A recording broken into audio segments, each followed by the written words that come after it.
The last of the 84 Mahasiddhas that we looked at was King Indrabhuti.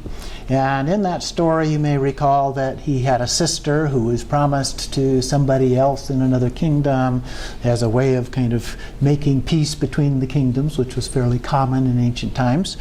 And that sister turned out to be a little bit of a problem. And she's the one we're looking at today. Her name again was Lakshmikara.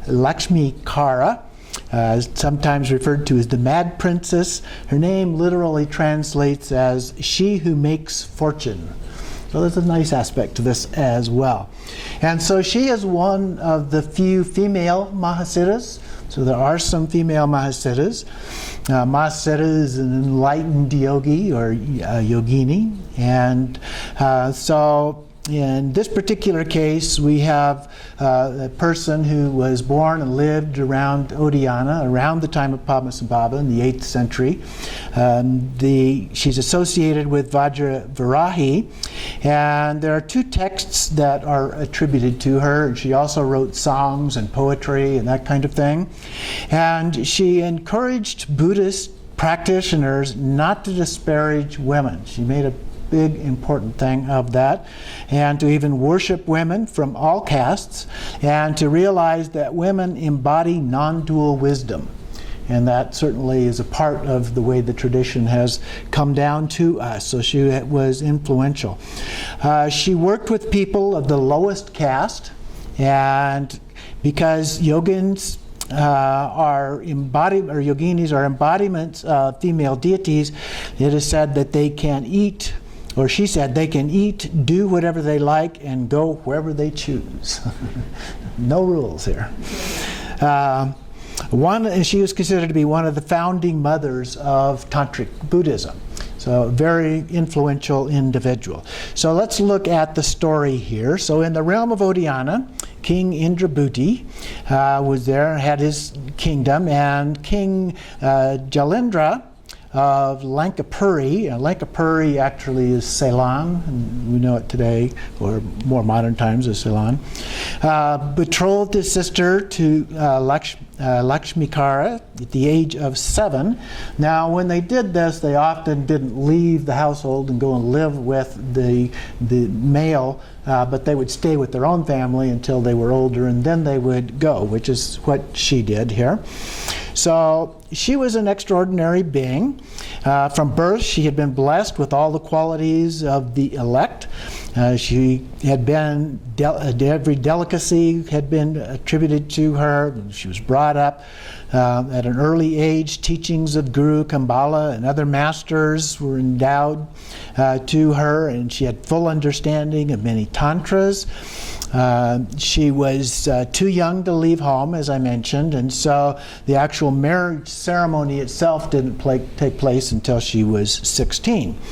And so when she eventually had to face the reality of this marriage, then to a much older individual that she had seen only once 9 years before, she began to become terrified by what was about to happen and entering this mundane world. And all she wanted to do was to practice. And so she was accompanied by a retinue of Buddhist friends and an enormous dowry that she took with her. And they had, they were met outside of the gates by King Jalendra's of his palace by a delegation of court astrologers who informed her that it was an inauspicious day for her arrival and that she must wait there until the following day.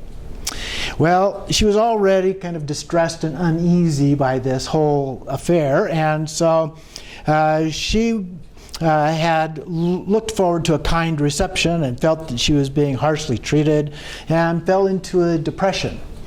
And so this deepened, and the people felt that the people of the city had never heard the message of the Buddha.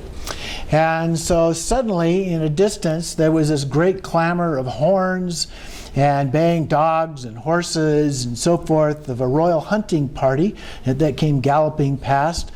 And their clothes were soiled by bloody carcass of a slain doe. And that upset her a great deal as a practicing Buddhist. So she despaired about that, and the prince that she had seen was her husband-to-be. And so she fainted dead away, and when she revived, she reached a new resolve, and she began to give away her entire dowry to everybody who was around, and to her attendants and so forth. And then she was finally allowed into the palace. She locked herself into the chamber her husband had provided and refused to see a single soul for 10 days. And she decided she wanted to escape and pretended to be insane. She tore her clothes, smeared herself with oil and lampblack, unbound her hair, covered it with filth until she looked like a wild woman, hence the name, and concentrated fixedly on her sadhana. The prince despaired when he saw her.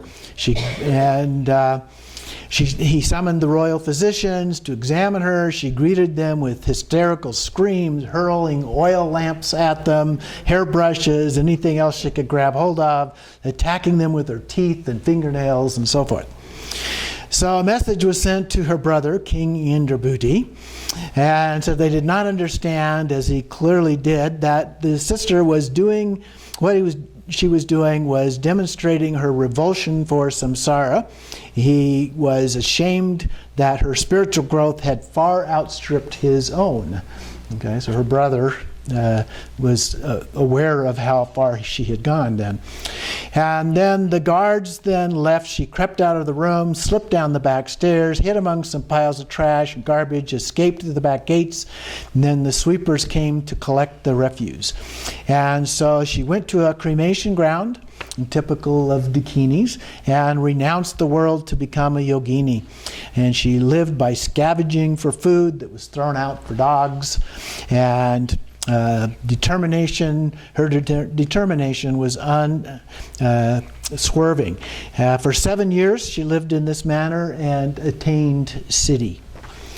And so then about that time, King Jalendra, the father of her former fiancé, went out on a royal hunt and separated from the hunting party and grew fatigued, dismounted, and fell asleep under a tree. When he woke up, it was nightfall, and in the distance there seemed to be a light.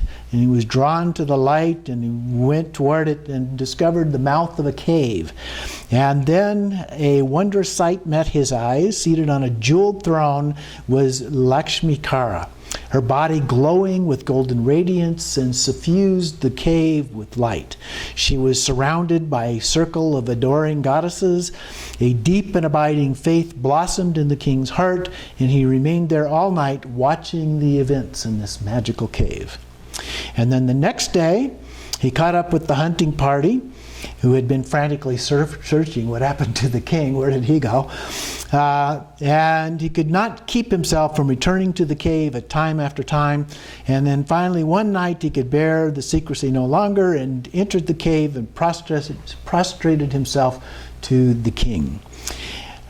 She was doubtful about his motives, but he spoke movingly in his belief in her as a Buddha, and asked for instruction, and so she believed in his sincerity and taught him. He said, "You cannot be my disciple. Your guru is one of your own latrine sweepers who has attained siddhi." He said, "I have many sweepers. How do I know him? Observe them closely. Put your trust in the man who feeds the poor after he has finished his work. Go to him at night for instruction." And so he did that, and was not long before he discovered a person who did that, invited the man to the palace, received him in the throne room, and came down his steps from the throne and took him by the hand, who was an untouchable. The sweepers were the untouchables at the time, and seated him there. And then the king prostrated to him as his guru and requested instruction. And so he gave him an initiation, and by the transfer of the guru's grace, taught the king the creative fulfillment stages of the sadhana of Vajravarahi. So that's the story of this kind of loose cannon of a female Mahasiddha out there, but who had a very, very deep heart in terms of the Dharma and what it was that she wanted to accomplish, as well as the people she wanted to help in that. Those are the lowest castes and females who at that time were somewhat disregarded in terms of their abilities, their accomplishments, and so forth. So a very good role model for us, particularly in the West. As you can see, most of the people sitting around here are indeed female.